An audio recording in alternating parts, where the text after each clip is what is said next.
Okay guys, so I've been asked to make a video, so this is the video. So I'm going to play a scale, and I want you to think about whether or not the scale is major or minor, or something else possibly. And then I'm going to improvise a little bit on a song based around the scale, let's say. And I want you to think about if you hear something like functions or resolutions, functional harmony. And I'm not, it's again difficult to define. So just see if there's anything about it you might say sounds like, it resolves or.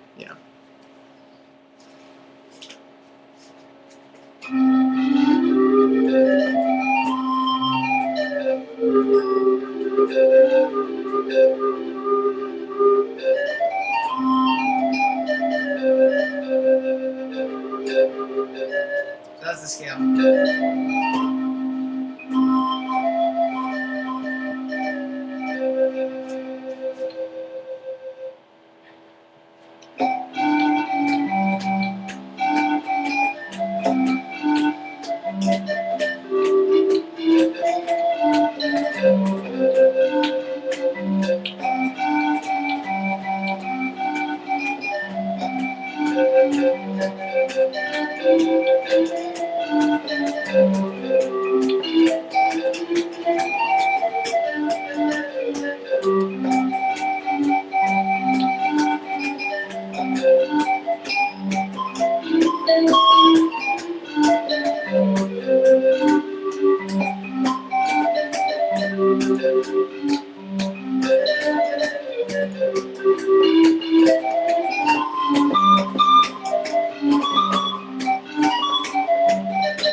Okay, so may have hit the wrong notes in there. It's kind of difficult to play on a 16-tone keyboard, but I do the best I can. So now you may have heard it differently. I'm going to say how I heard it. Now I'm not really interested, I guess, so much in how you naturally heard it or like how you're predisposed to hearing it. I'm more interested, I guess, in if you can hear it the way I described. In other words, I'm interested in how malleable your perception is to playing around with it, versus if it's something that's just totally hardwired and that you cannot at all, hear any other way than what you do. So, so I hear it as minor. This sounds to me just like minor scale. 1, 2, flat 3, 1, 2, flat 3, 4, 1, 2, flat 3, 4, 5, flat 6, flat 7, 1, C, D, E, flat F, G. That's what I hear personally. This to me sounds sad, like a minor chord. It sounds like a minor 9 chord to me. So, while I was playing, I tried at least, and it sounded to me like I managed to do some sort of resolutions. Like, this is the one chord to me. Well, I'm sure it's to anyone. This is just the tonic.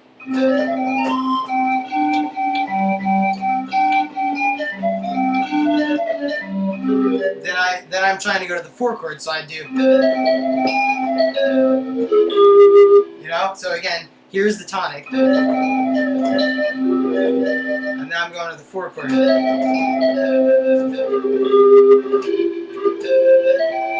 Now that sounds like it's resolving. Like, this creates some tension.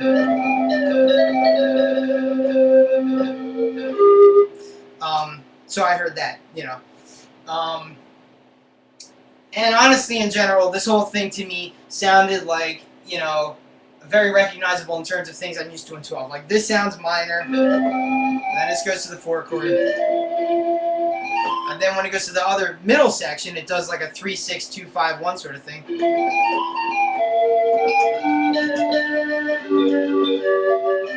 I guess that would actually be a 4, flat 7, flat 3, 2, 5, 1, but whatever, you get the idea. Okay, so why is this interesting for those of you who heard it the same way? Well, it's interesting because the flat 3 in this scale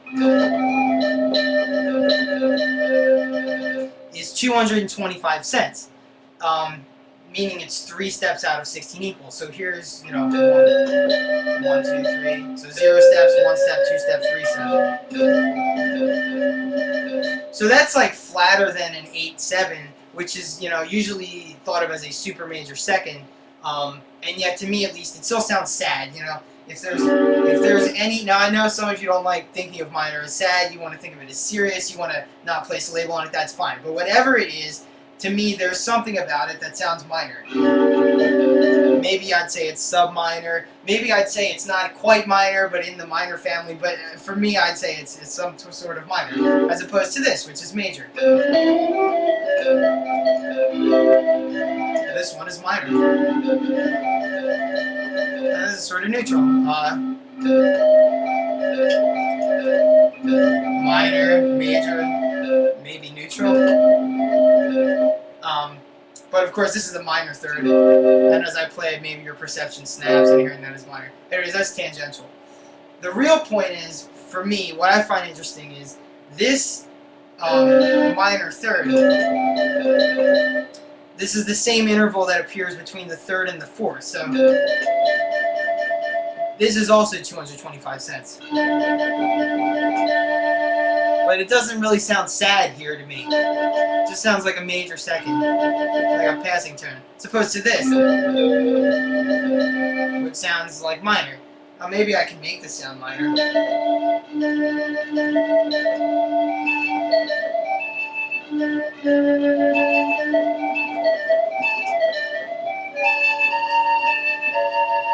I don't know, I can't really pull it off because I don't know how to play it too well. But the point is, it sounds minor here to me, and it sounds not minor here.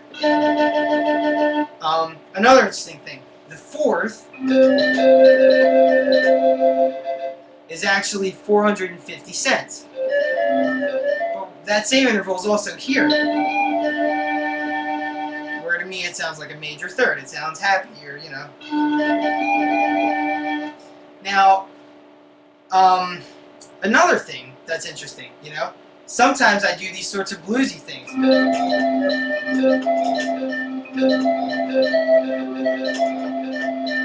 This thing that's a tritone is actually the real 4th. That's actually 525 cents. So if I was going to do some tritone subs, which I could,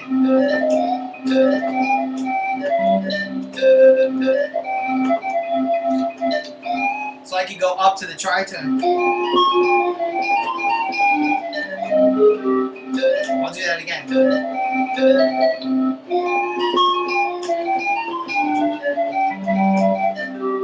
Except the tritone I'm going to is actually the 525 cent 4th. You know, that's actually the 525 cent 4th. So what's interesting about this to me is that we're taking intervals that are, you know, typically thought of as different than the way they're being used here. 225 cents is usually thought of as a major, super major or a major second. 450 cents is kind of on the boundary between a third and a fourth, and it appears as both in this scale. Even, there's some other tricks too. For example, I would play this lick a lot, this harmonic minor thing.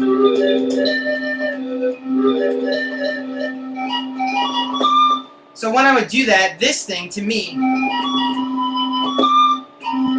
now that I'm holding it, it doesn't sound like it, but it sounded like the tonic. It sounded like I was going, ba-da-da-da-da, tonic, minor third.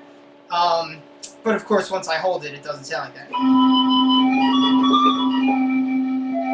But it kind of does. It's like this weird sort of octave that's flat, but not really, or, and again, this is just my perception. You may hear it slightly differently. You may hear it the same way, but you would call it something else. Point is, to me, if there's one thing I hope that you guys hear the same way I do, it's that this sounds sad. Or it sounds minor, or whatever you want to call it. Maybe not sad, but minor. And that is a very relevant musical feeling, and the entire reason I'm here, the only reason I'm interested in this stuff is because I want to find new musical feelings. That's my whole modus operandi right now. And the thing is that, we talk a lot about harmonic series fragments and psychoacoustics and ratios and how, 3-2 sounds this way and 8-7 sounds that way, and, minor chords are more dissonant than major chords because of the harmonic entropy being higher and stuff. But to be honest, it seems to me that things like dissonance and resolution and stuff have to do a lot more with these sorts of scale-related things, I mean, there's really no reason, for example, why this should sound minor that I can think of. That has to do with 6-5, or what have you. I mean, I can even make it minor if I play it in inversion,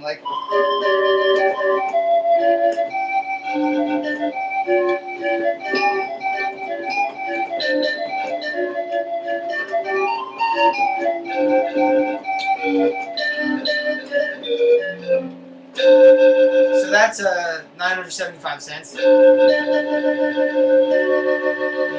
But in the context of the scale, you might hear it as a major 6.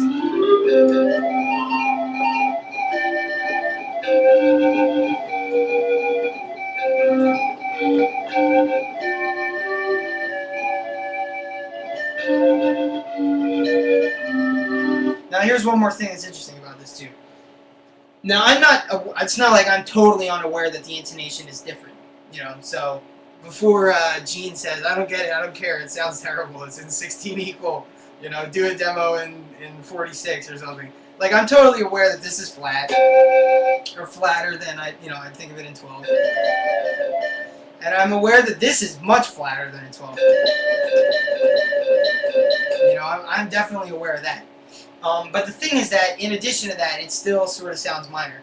And that's kind of what I'm trying to figure out and capture. So it's strange because I can hear the intonation is different, but I hear that the melodic patterns are exactly as, I'm used to from the minor scale in 12. And so it's like you kind of separate the effects of harmony and melody that way, which people like Paul and Calais and Peter Parizek and almost everyone, except for a few people, have been saying for years and years and years. And I finally get why they've been saying it now. It's like two different sources of musical feeling, and we really only have one figured out, and that's the intonation side. And this other thing, to me at least, is a total mystery. So yeah, I think that's all I wanted to say. Oh, one more important thing. Okay, now when I play this interval, which is the minor third, you may now hear it as a major second.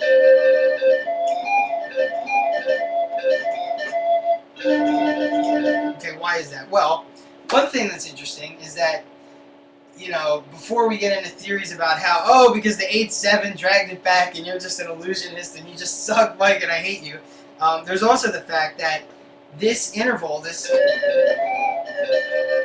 minor third thing, is, again, it's ambiguous in the scale, in the same sense that the tritone is ambiguous in the major scale in 12. It's the augmented fourth and the diminished fifth.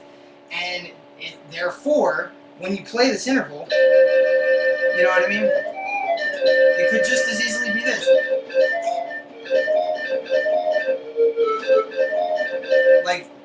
appearing as a major second in another mode of the scale. You really don't have any way to know unless I play a lot of very explicit things, putting this note there.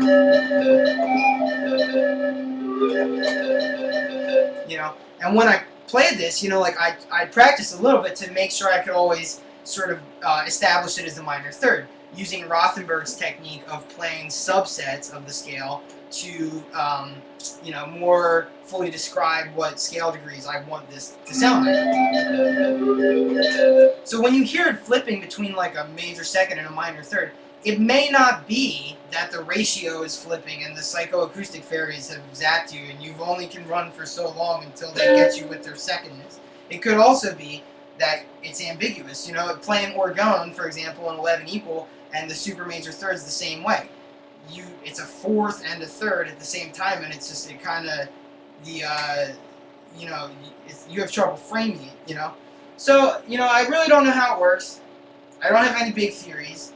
I'm pretty convinced at this point that there's something magical going on about melody and scales. It could have to do with learned categories too.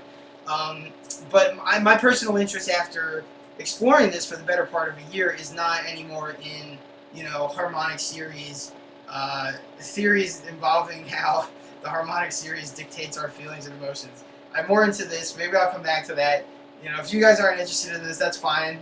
I'll keep talking and you keep talking about what you're into, and we'll keep working and we'll eventually come to the truth. So I hope you enjoyed it. And if you don't like my long presentations on YouTube, get on IRC sometime, where you can do this more dynamically. So long.